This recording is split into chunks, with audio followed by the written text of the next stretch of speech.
expert. I am thrilled to be joined here by the wonderful Dr. Benjamin Sykes, and we are here to talk about the equine gastric system.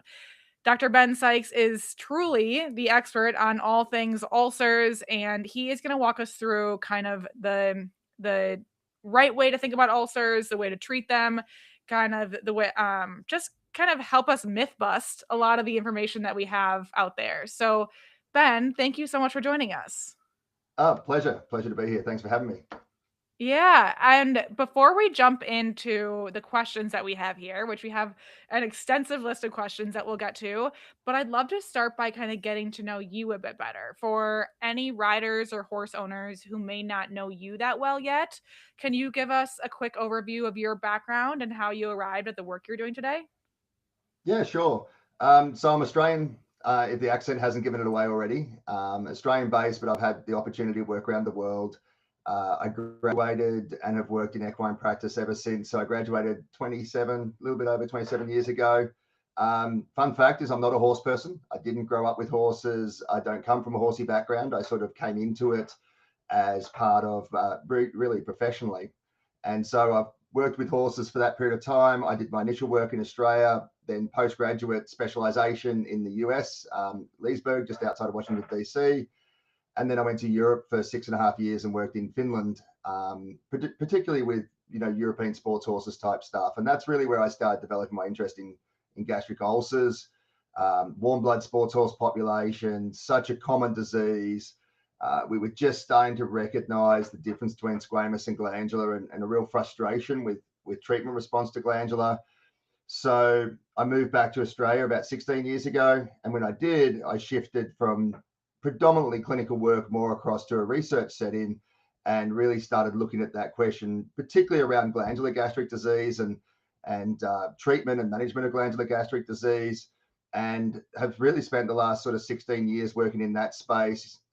Some clinical practice, lots of research, and a lot of education-based stuff like this type of thing. So, and then it's really, I guess, in the last couple of years that, part of the bigger conversation, it's morphed also as much into a conversation around ulcers as it is a conversation around welfare, because there's a really close intersection between welfare, well-being, and ulcers. They really go hand in hand. So it's a really nice space to work as a veterinarian.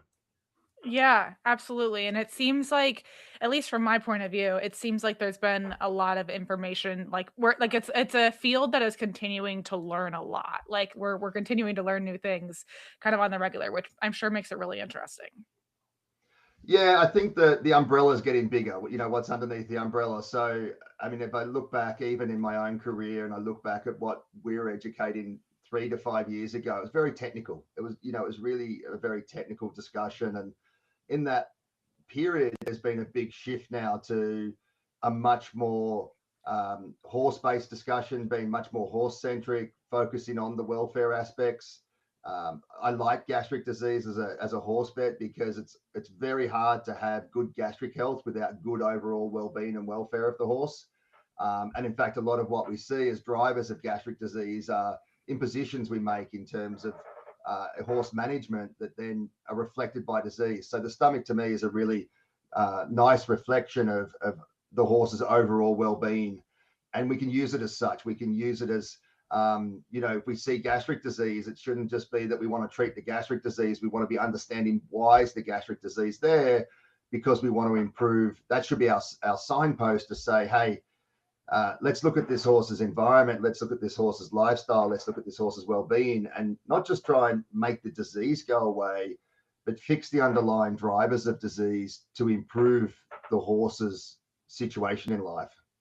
Yeah, yeah, I love that. And the way to think about it as that the stomach is kind of your indicator of the things that you're doing right, but also the things you're doing wrong. And it's a good test of like we need to make some changes here and not just treat this with medication, but some like holistic approach.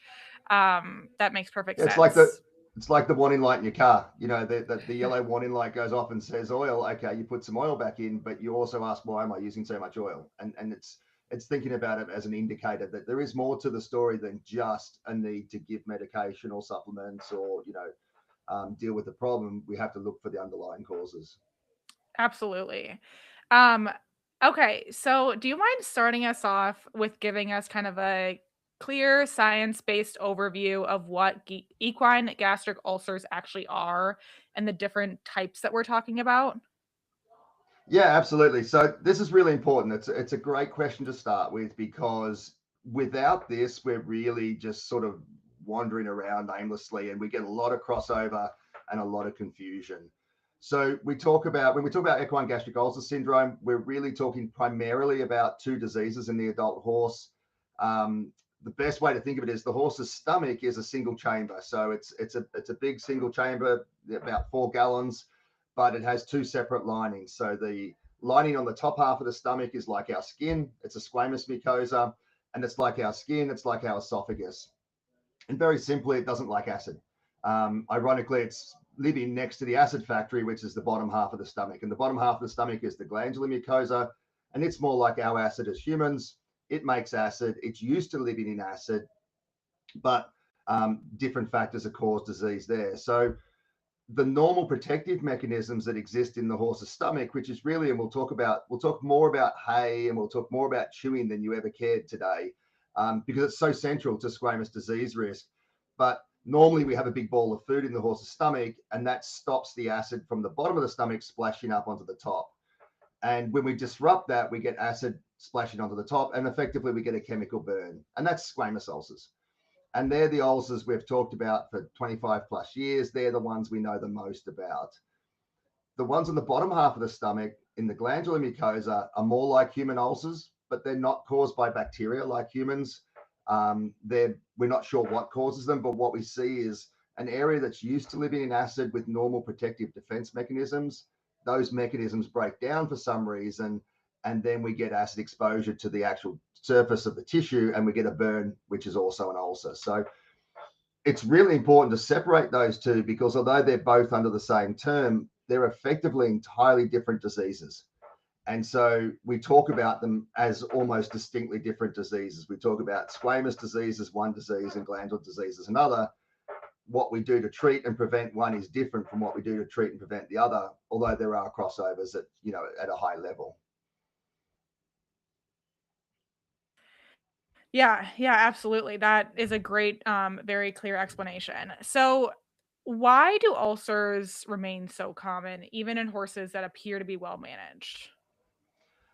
I think the critical word there is appear to be well managed, and I think it's that human centric idea of what is good management versus what is good management from a horse's perspective. And one of the questions I think that gets asked is are ulcers the price we have to pay to manage horses in modern living environments? So we use horses.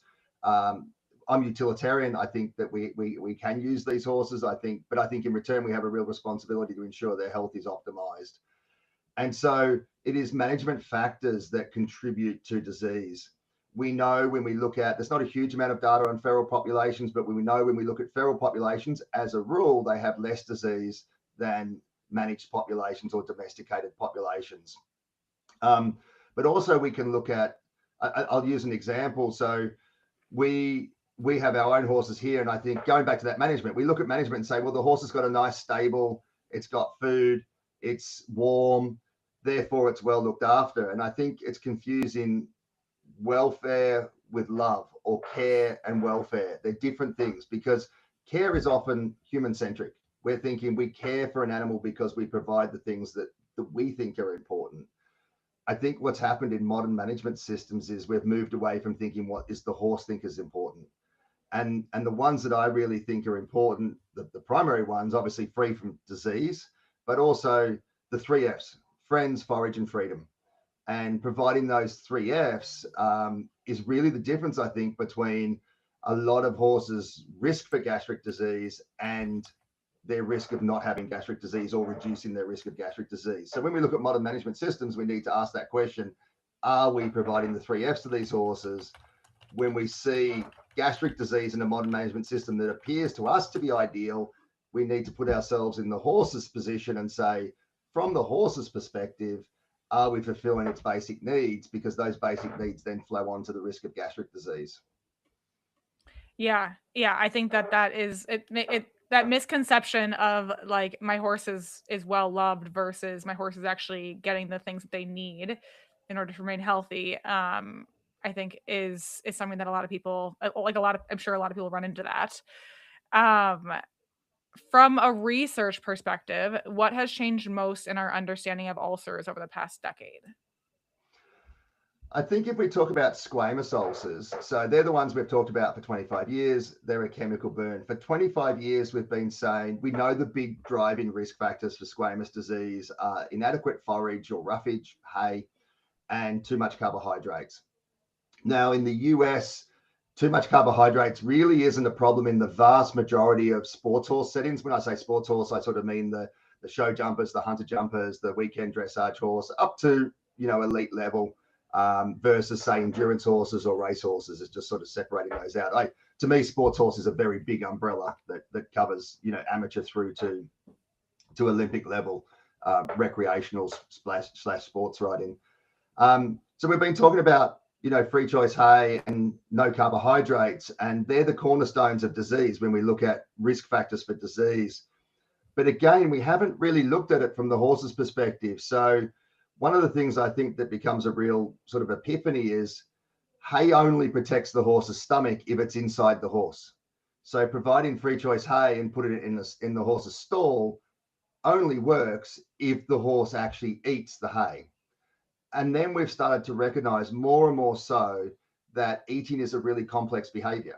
So for a horse to eat, it has to feel safe and secure and comfortable and to engage in that activity.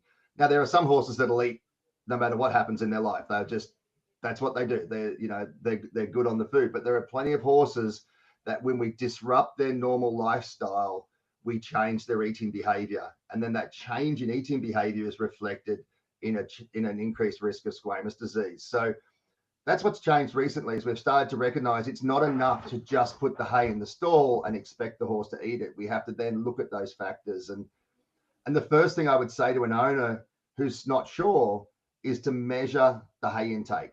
Not to say the horse gets as much as it wants, but to actually measure the hay intake. And we're looking for about a minimum of 2% body weight per day as the horse eats the hay. So it's 20, 25 pounds a day for an average horse. And it's remarkable how many horses, even with free choice hay, don't eat as much as they should. And then we go to why. And the whys become things like turnout. Horses that are turned out spend more than 50% more of their time grazing than horses that live in a stable. Horses with a friend spend 40% time more grazing than horses that live by themselves. And it's really that reflection that just giving the hay and ticking the box from a management perspective is not enough. We have to go back and loop back and say, but what does the horse think about this? And individualize that. What does this individual horse think about this? Because as I said, some will eat no problems. Mm-hmm. Others are super sensitive and really drop off the moment there's an imposition on their well-being that then flows through into behavior, which flows through into disease risk. If we look at glandular disease, the last 10 years, we've struggled. We've talked about it as a separate disease for over 10 years now. We've struggled to understand its causes. There hasn't been the amount of research funding and work that went into squamous disease when it was first described. It's a much more complex disease. There's no question about that. We've definitely made progress on treatment. We've got better at treatment. I think we've got better at long-term management of those horses and recognizing that it's not necessarily a treat and cure disease. It's a treat and manage disease, and that we have to manage those horses long-term. But we've still got a lot to learn about glandular disease. We've still got a lot of progress to make before we can sort of say that we really understand it to the same level of squamous disease. Yeah. Yeah, it's really interesting. So if we talk about some risk factors beyond the obvious ones, I'd say many riders associate ulcers with intense training, showing, or frequent hauling. Are there some less obvious risk factors that can still drive ulcer development? Yeah, so there's a lot of focus, and it's logical, right? It's a lot of focus gets put on the time the owner spends with the horse. And again, this is where it becomes an owner-centric or a human-centric mentality, where we say, okay, we take the horse to the show on Saturday, and at the show, the horse is a little bit grumbly. Its behavior is not quite how we like it in the show ring. It's, girthy when we tack it up. And so it's natural to attribute that activity, which is, i.e., going to the show, with the risk of disease. But it's really important to recognize that it's a cumulative effect, the development of disease. The way I think about it is the tread on your tires of your car. So you might drive to the show, and because you're hauling a trailer and there's a bit more weight and there's a bit more pressure, notice that, hey, my car's not got as much grip as normal. But the wear and tear has been caused during the week. The wear and tear has been caused driving around during the week. And I think, without wanting to discount the importance of managing disease risk during showing, for the average person showing every couple of weekends, the disease risk is what happens at home. And if we take a horse with a perfectly healthy stomach and expose it to all of the disease risks, it takes 48 hours to develop disease. So when our horse is showing disease at the show, it's not necessarily getting it at the show. It's because we've put those behavioral stresses on the horses, we've asked more from it, it's maybe more likely to tell us about it. But the inherent risk comes from home. And it's really, when we want to think about managing gastric disease, it's really thinking about, those other 160 hours that the horse spends at home. There's the 8 hours the horse goes to a show every weekend or every second weekend. It's the other 160 hours that the horse spends at home that actually causes disease risk. And so it's shifting that focus back to low carbohydrates, largely not an issue in US sports horses, but still worth considering, still worth having on our list, and forage, making sure the horses have enough forage. And it's remarkable how many horses don't. As I said, when we measure it, it's remarkable how many horses don't. And then when we think about glandular disease, that risk is really a stress-based disease. So it goes back to managing the behavioral stress and the well-being to reduce the risk of disease. Yeah.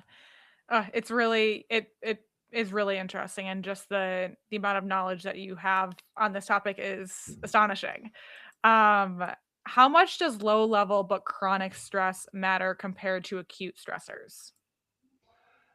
Well, if we take that analogy, if for want of a better term, if we say going to a show on Saturday is stressful, we load the horse up, we haul the horse, and it depends. It's very horse. Some horses just don't care. Some horses actually quite like. Yeah. We've got a couple of horses that run on the truck. They're like they're like dogs going to the beach. They're like, we're going somewhere. Let's go. We want to go and do something fun. We've got others that are a bit more like, oh, okay, we'll do it because you ask us to, type thing.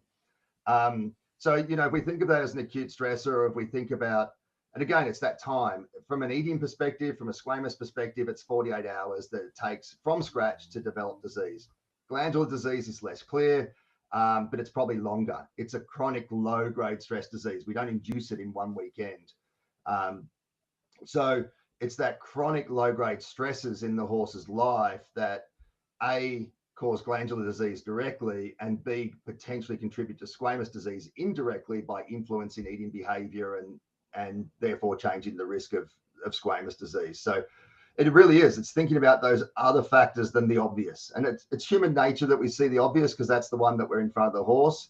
And I think it's particularly challenging. It's relatively easy for me because my horses live in a paddock just out there, and we see them every day, and we're there. Kids are with them morning and night, and we've got hands on them. It's a lot harder when they're in a boarding situation and the owner's got a busy life. But I think it's really important to recognize that conceptually, that it is those other low-grade continual factors that are probably far more dominant in the causation of disease than the acute stresses. Where the acute stresses become relevant is probably far more in the expression of disease. The horses are more likely to tell us about it when they're under acute stress because their threshold, their resilience tank is reduced.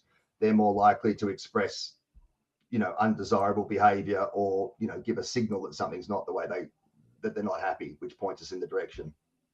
Yeah. Are certain horses more prone to ulcers? Like if a horse is especially hot, or they have like a different, or an older horse versus younger horse, or a thoroughbred versus a warm blood, like are there different ones that are more at risk? Yeah. So I guess yes and no is the answer. So we have, at a population level, we have some evidence that suggests that warm bloods are increased risk of glandular disease. And that potentially is a reflection of whether it's truly genetic or whether it's a reflection of they're very sensitive horses. They are horses that are inherently very sensitive, and they're bred to be sensitive because that's you can't be a unsensitive dressage horse. It's very hard to be a dressage horse if you don't respond to subtle cues.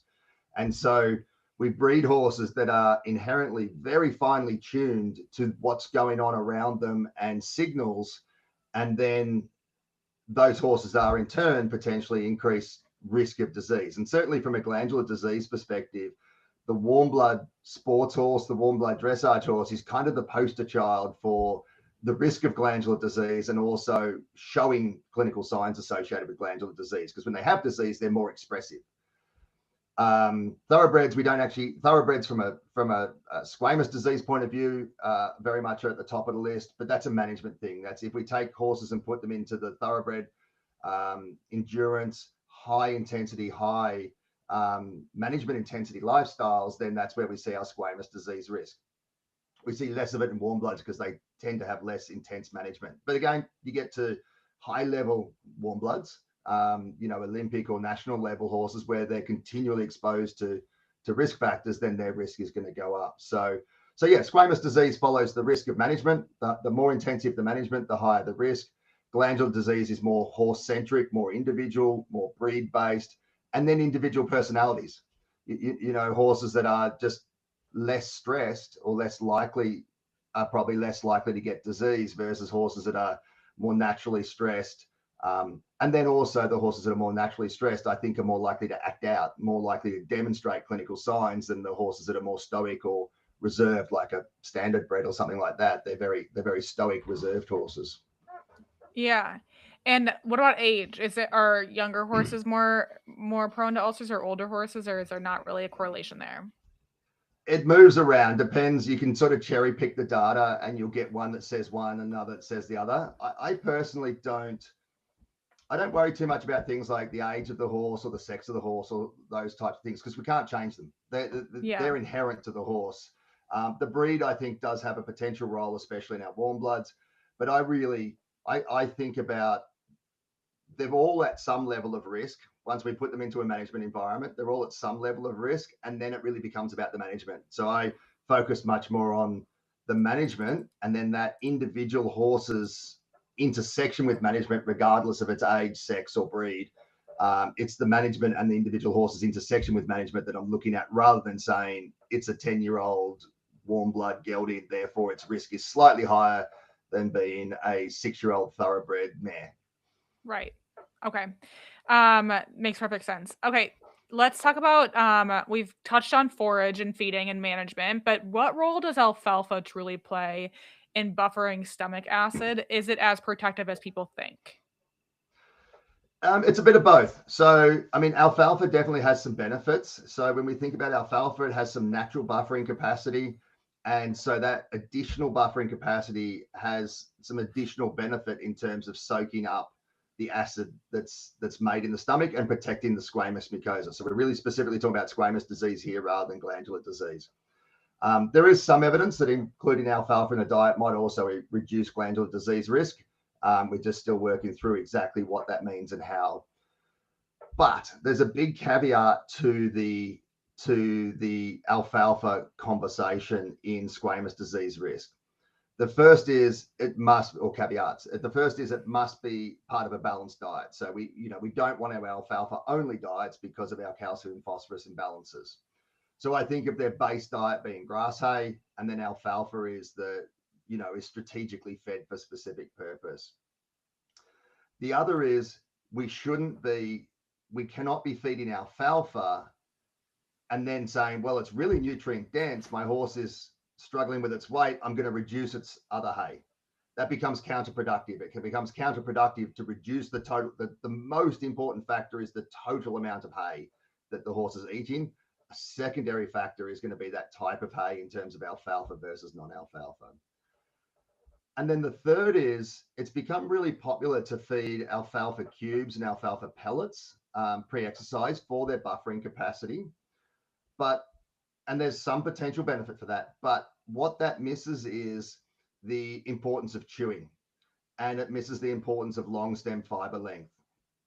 So when we think about that bowl of food in the stomach, it's literally like a basketball. It's a basketball of chopped up hay that sits there in the stomach and forms a physical structure that stops acid from splashing up onto the squamous mucosa. If we feed alfalfa cubes or pellets where we've got really short stem, we put that in water, we create soup. And we create alfalfa soup that's going to splash around much easier than if we had long stems. What's long stem? It's hay. It's probably 4 inches minimum long stem fiber length that can form a ball, as well as having the natural buffering capacity. The other critical thing is that the dominant buffering for the horse's stomach comes from saliva. And that saliva contains bicarbonate, and the amount of saliva produced depends on the number of chew cycles. I told you we'd talk more about hay and chewing than you ever cared, but it's just so important. And so when we look at chew cycles, horses chewing hay chew for the same amount of food, chew more than 4 times as much than if they're eating a cube or a pellet. And that chewing generates a lot more saliva and a lot more natural buffering capacity, way over and above what the alfalfa itself's doing. So the short answer is yes. The slightly longer answer is with caveats. And the conclusion is, if we're going to feed alfalfa if we're going to feed alfalfa, we should be feeding it as hay or long stem fiber, at least 4 inches in length, long stem fiber, long stem hay, and then timing that to our ideal benefit, which is typically pre-exercise, first thing in the morning or last thing at night, rather than feeding it at mealtime. So we can take the same idea, nuance it a bit, and get a lot more bang for our buck than a pound of alfalfa pellets pre-exercise. Got it. Yeah, making the most of it for sure. So it's a useful tool when used correctly. Yeah, and we've fallen for the trap of, like, we don't want to make simple things complicated, but at the same time, some of these things have been a little bit oversimplified. Here, alfalfa is the best, feed alfalfa, and it's like, well, no, we need to add a couple of caveats to that to get meaningful and optimal protection out of it. Yeah, absolutely. Um, are ration balancers and senior feeds ever contributors to ulcer issues, even when they're low NSC? Typically, no. So typically ration balances and senior feeds, the senior feeds typically low NSC, high fat, and that's pretty much what we recommend to feed as our adjunctive feeds. And we always talk about, there's a lot of, the language again gets a bit messed up. We say forage first. All horses should have a forage first diet. It's not novel. It's not new. It's not groundbreaking. The first thing in the diet should be hay. But we also recognize that even when hay is fed, most horses, well, virtually all horses, have nutritional needs over and above that. So our grain got demonized, or concentrate feeds got demonized 20 odd years ago. Oh, you can't feed concentrate feed, they cause ulcers. It's about quantity, and it's about moderation. So I think of it like red wine.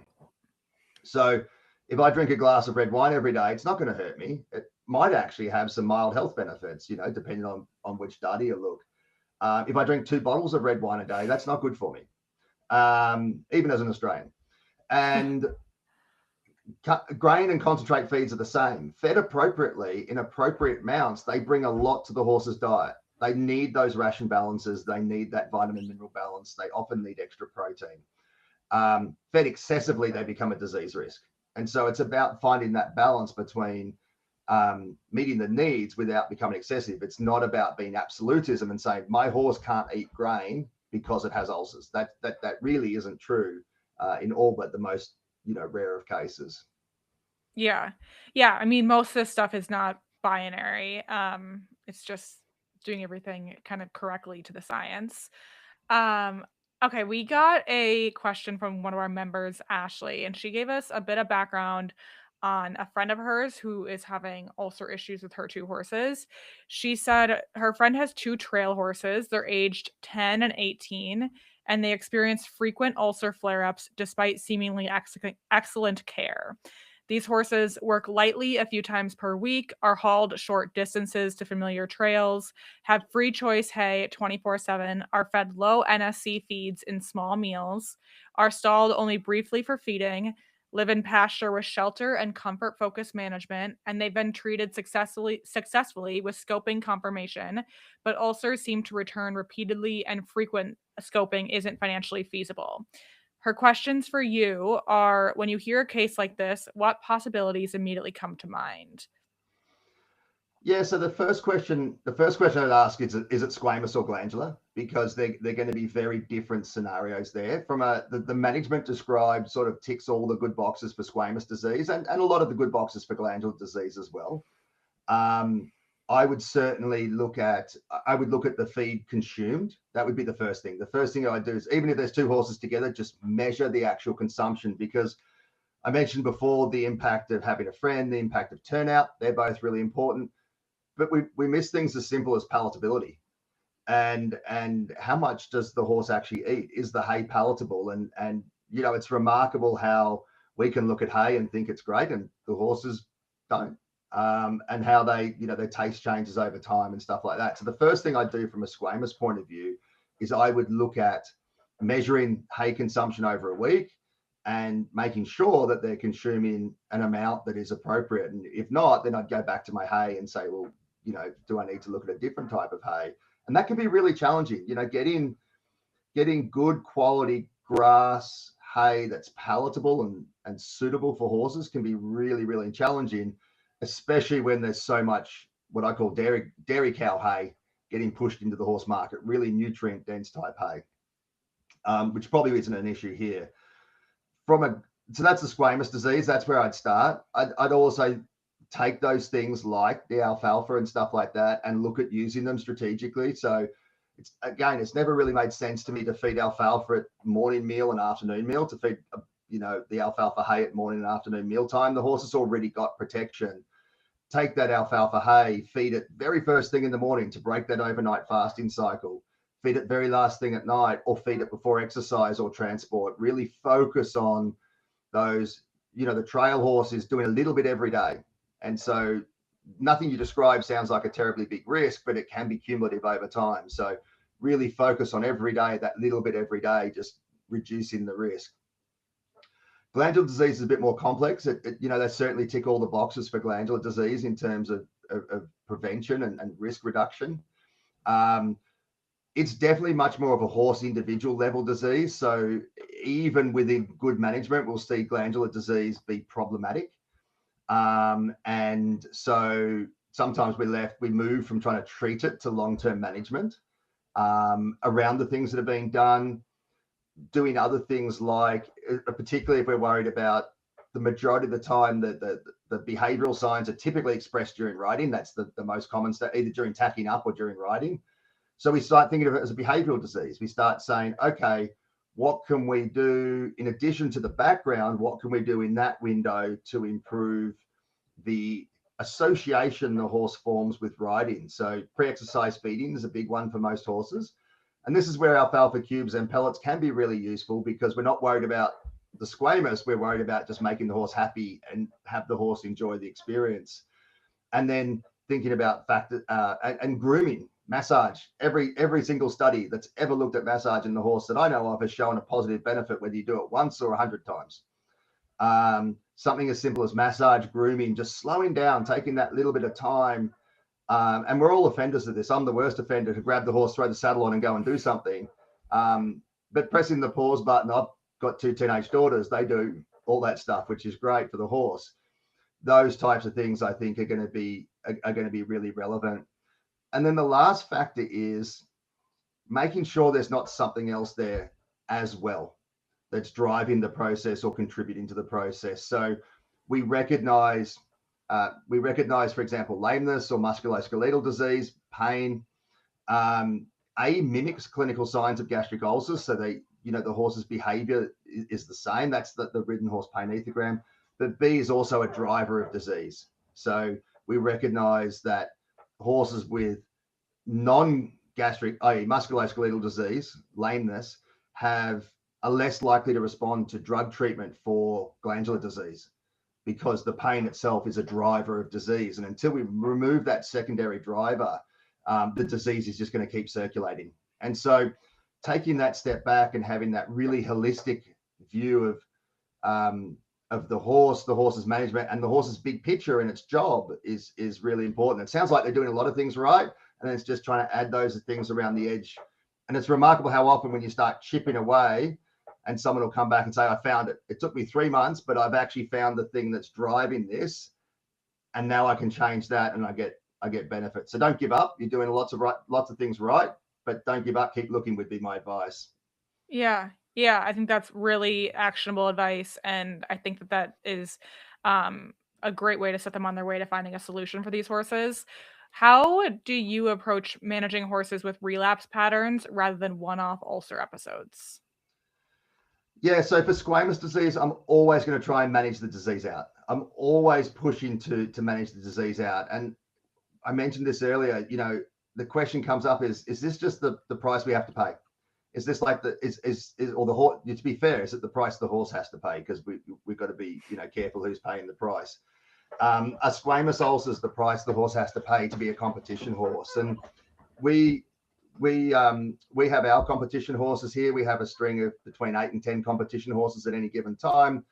We compete in medium to moderate level 3-day eventing.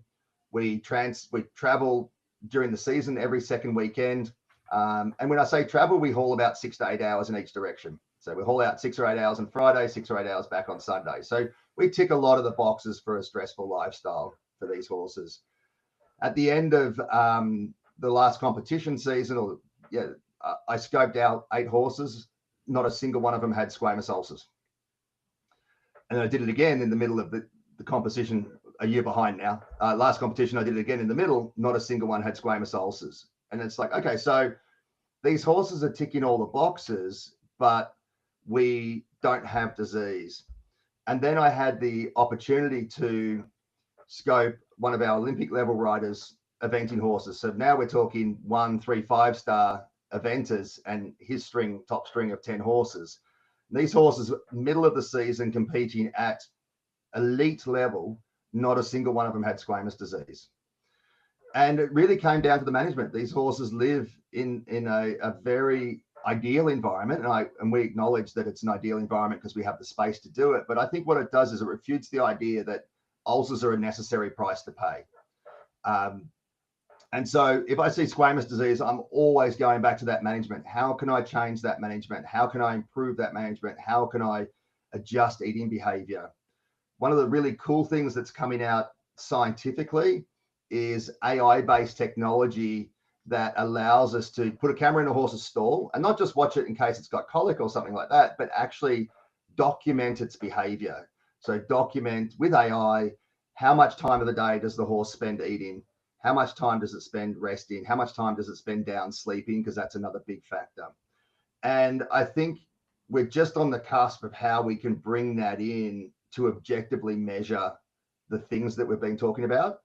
But for example, the company that does that showed me some of their preliminary data. And we always say horses eat 16 hours a day. All of the horses they showed me the dashboard for were only spending 8 hours a day eating in their stables. And so are we surprised those horses have ulcers? No. We Yeah. need to find a way to make those horses eat 16 hours a day, to want to eat 16 hours a day, to feel safe, secure, and comfortable enough to eat 16 hours a day. And I think the AI-based monitoring will be a really valuable tool for owners to be able to objectively measure what you can't see when you walk into the stable, because you can't see it. So that's squamous disease. Glandular disease, there's unquestionably horses with glandular disease that do not heal, and there's unquestionably horses that are recurrent. And the focus for me with those horses shifts from trying to make the ulcers go away to trying to keep them from impacting on the horse. So the ulcer's there, but is it actually affecting the horse and affecting the horse's behavior? So it really becomes almost a behavioral discussion. It goes back to what we talked about before. So I'll use specific supplements, I'll use specific medications to coat the stomach and protect the stomach, particularly during peak periods like exercise and transport. I'll use other supplements potentially to reduce the amount of acid in the stomach just for very selected periods. And I really focus on the behavioral aspects of disease, of trying to reshape that horse's behavior and the horse's association with the exercise. So again, really trying to think back about it from the horse's point of view. And remember, I said at the start, I wasn't a horse person, or I didn't start as a horse person. that's a double-edged sword, because I don't have all of this. I mean, maybe after 27 years I do, but I don't have all of this innate intuitive stuff that comes with growing up with them. But I also maybe have an objectiveness looking from the outside sometimes going, that's just not right. That's not working. And I think we all have to put ourselves in both those positions from the horse's perspective to successfully manage these horses with chronic glandular disease. Get out of the medication cycle and get into the management cycle. Totally. For the owners who can't frequently scope just due to limited resources, how do you suggest they monitor and manage risk responsibly? Yeah, it's a great question, because I mean, scoping has great value because it confirms the diagnosis. So if we have a horse with overt clinical signs or symptoms, I always recommend scoping. And it is a cost, it's an imposition on the horse, but first thing it does is it confirms that it's ulcers. And I mentioned this before, but what we've seen with the ridden horse pain ethogram and the work that Dr. Sue Dyson's done looking at orthopedic disease and lameness and behavioral expression of that is a huge amount of what she describes for orthopedic disease, lameness, is exactly what we describe for the symptoms of ulcers. And so getting the right diagnosis is really important, even if it's just as a reference point to start. Maybe it's not repeatedly, but getting a reference point to start before we go ahead and medicate. Other times we want to make sure, well, then when we medicate, we want to make sure we get a response. The horse should improve with medication. It might not get back to normal, but something should change. And if it doesn't, then maybe the ulcers aren't the primary driving factor. I'm the gastric ulcer guy, and I spend a lot of time telling people it's not always ulcers. Go back and look at the whole horse. That stomach is attached to the rest of a horse. You've got to look at the whole horse. You've got to look at the legs. You've got to look at the back. You've got to look at the saddle. You've got to look at the bridle. You've got to look at the whole outfit. It also tells us what type of lesion is it, squamous or glandular, which sets us up for long-term success. Now, if we can't do that, back to your question, what do? We look at our management and we look to work through systematically squamous disease and glandular disease and address as many factors as we reasonably can. And I say that because it's easy to create a list of 20 things to do. And a lot of them are quote unquote free, but actually they all take time. And so it is a recognition that we can't always get perfect, but we shouldn't let perfect be the enemy of good. And we work through as many factors as we can. And then we monitor our horse closely for clinical signs or symptoms and, changes. And to me, the big one's always going to be for riding horses. It's always change in behavior. When a horse that's previously been willing and kind and hardworking starts resisting, bucking, rearing, just not wanting to move off the leg, it's trying to tell us something. We need to listen. So it's do the best we can, address the factors we can, and then really turn our ears on and listen to that horse. And then when the horse is not right, intervene early and start asking the questions and have the conversation with your veterinarian at that point. It won't always be to go towards gastroscopy. They might be able to help you intervene before you get that far.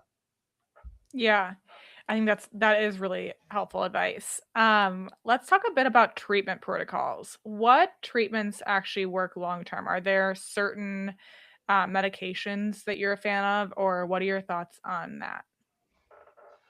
Oh, there was a loaded. That's a loaded question, because there was the one word long term in there. The answer is none of them.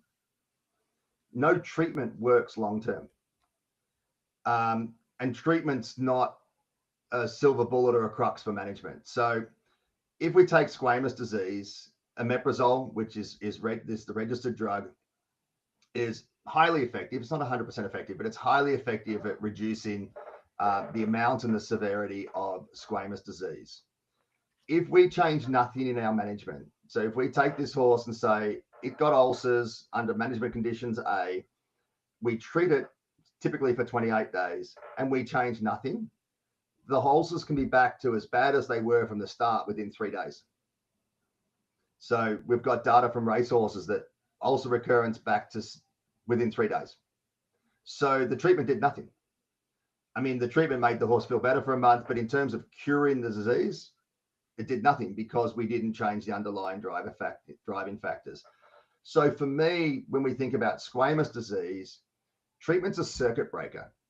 Treatment is in there to improve the horse's well-being and welfare while we fix the underlying issues and driving factors that contribute to disease. And if we don't fix those underlying factors, then disease is going to reoccur. Supplements sit in the middle. We can use supplements, and we can use supplements as part of our long-term management strategy. We've just got to be really careful in our supplement selection to make sure that we're choosing ones that are, justified by the science, have evidence behind them, because it's very easy for well-meaning owners to spend an awful lot of money for expensive urine and feces with no net benefit to the horse. Glandular disease, it's actually a question whether we ever really cure it or whether we just suppress it back down. And we don't. Glandular disease is much harder to assess healing in. But we certainly have data that says even when it looks better, it can still be active disease underneath the tissue. So I tend to think of glandular disease as a continuum. It's a little bit the same. I'm going to treat the horse to improve its welfare and well-being in the short term, make it feel better, get it back on track. But I need to be fixing those underlying factors that potentially contribute to disease to reduce the risk of disease recurrence and or help the horse manage what might actually become a chronic gastritis. And again, it's management first. There are some supplements that are specifically, I think, very useful for that in the long term. But again, it's choosing the right supplement that has an evidence base behind it rather than just going for the advertising that's fantastic on TikTok, Insta, or Facebook. Yeah, that's true of everything in life. I think that is maintenance dosing ever appropriate or potentially problematic? There are times when maintenance dosing is appropriate. So the example that would be most common would be racehorses. So when we look at racehorses, to some degree, when we look at endurance horses during the peak of their season, we know part of the benefit of understanding the risk factors. One benefit is to remove them if we can. The other is to identify them as risks we can't change, and then recognize we need to do something else. And the thoroughbred racehorse would be a great example of that. We know that even when they're given free choice hay, they don't tend to eat as much as we think they should for gastric protection. Instead of eating 2%, they tend to eat about 1% of their body weight. So their natural, just the way they live their lives. And there's now arguably we can do things to improve that with friendship and turnout. We're talking about horses in stalls selectively reducing their grazing intervals. So that doesn't mean we should ignore it, but we recognize that it's there. We also recognize they tend to eat diets that are higher in carbohydrate because of their energy needs. And so those horses, and they exercise first thing in the morning, which is one of the other big risk factors. It's the classic thoroughbred racehorse management.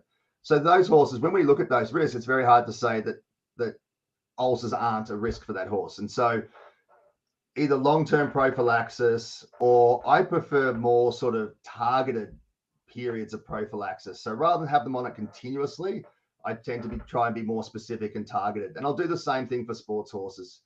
If I have a sports horse that I've done everything I can to optimize its management at home, and it goes to shows on the weekend and it's expressing clinical signs, I'm not going to not treat that horse. I'm not going to say, no, you can't have omeprazole because I say that you should fix the management.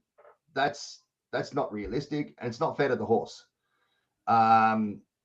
Those horses, I guess I call it pulse treatment or pulse prevention. So instead of having them on it all the time, I'll say, okay, if we leave for the show on Friday and we come back on Sunday, you get omeprazole Friday, Saturday, Sunday. And we cover that particularly high risk period, but we also cover the horse's welfare and well-being during the period of time when it's most likely to feel the ulcers and act out as a result, which also then helps the owner-rider bond as well. One of the good things is we used to think you had to start omeprazole days in advance for it to work. We don't. If we transport out on Friday, we can start the omeprazole Friday morning. If we transport out on Saturday, we can start the omeprazole Saturday morning. So instead of going from 3 to 5 days before, we can really give it on a much more as needed basis. And when used responsibly like that, I have no concerns about the long-term impacts or safety or any of those.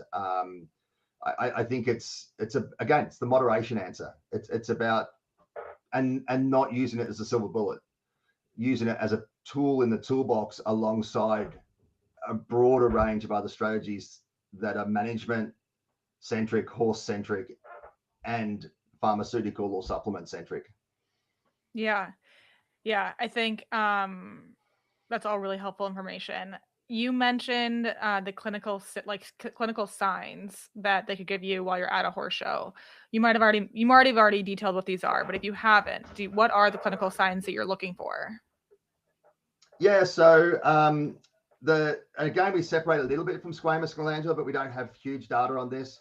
Squamous, traditionally, we've associated with loss of appetite. It's the number one, the horse that goes away and loses its appetite. And I think they can get that even without an overt ulcer. I think they can just get heartburn. Like if we go out and start socializing a little bit too heavily and Christmas lunch or Thanksgiving, we can have heartburn on day 2, no problems if we've had a really good go at it. I think they can get heartburn. I think they can, even without the ulcer developing, get gastric discomfort that is acid related. And so loss of appetite is the most common one for squamous disease. And then on a chronic sense, it's unexplained weight loss. And that's really primarily probably driven by reduced roughage intake, reduced voluntary roughage intake, which goes back to measuring roughage intake as a critical marker. Glandular disease, and probably more and more so squamous disease, but glandular disease we very much recognize as a behavioral disease. So the eating behavior is typically unchanged, and they typically don't have weight loss. In fact, the poster child for glandular disease is the well fleshed out warm blood dressage horse that you look at outwardly and it's like, this horse looks amazing. There's nothing wrong with it.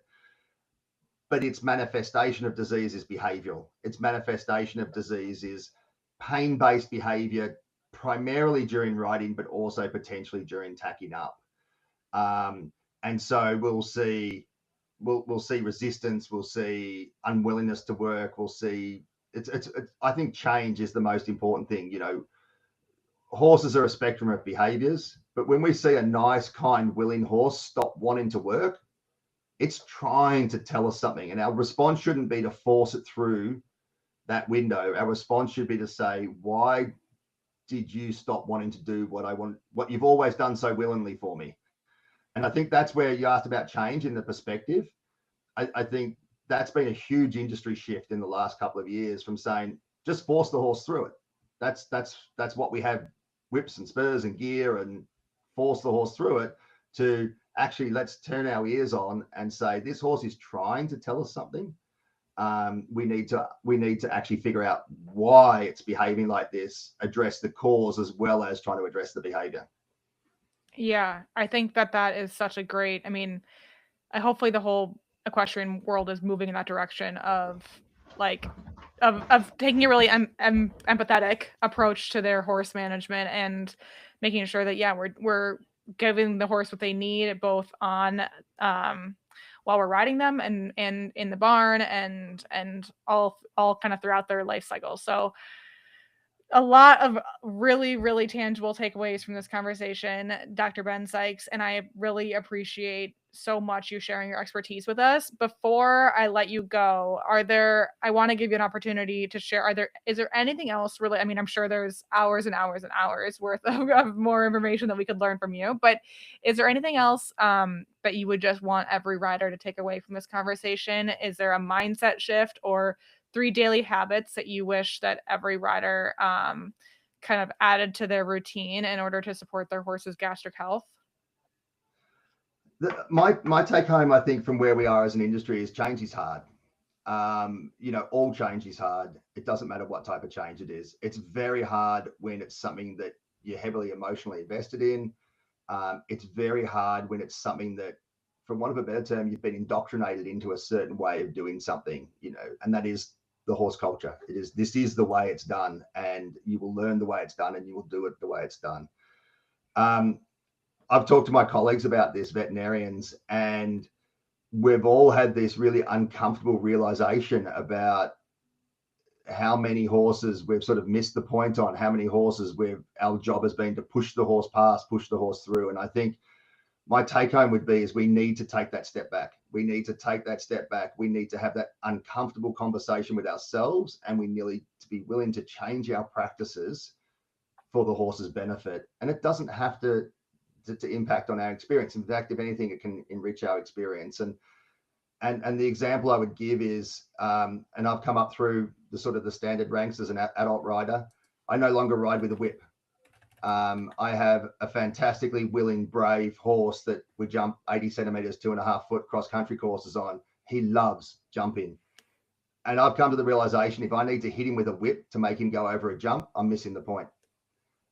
We're just amateur competitors. We're never in the ribbons. We're always in the bottom half. We're there for fun, but that fun has to be his fun and my fun as well. And so I've stopped riding with the whip. And if he's doing something objectionable, I just have to figure out why. If he doesn't want to jump a jump, I have to figure out why and either give him the opportunity, or we have this great rule in Australia, you can just skip one jump and keep going.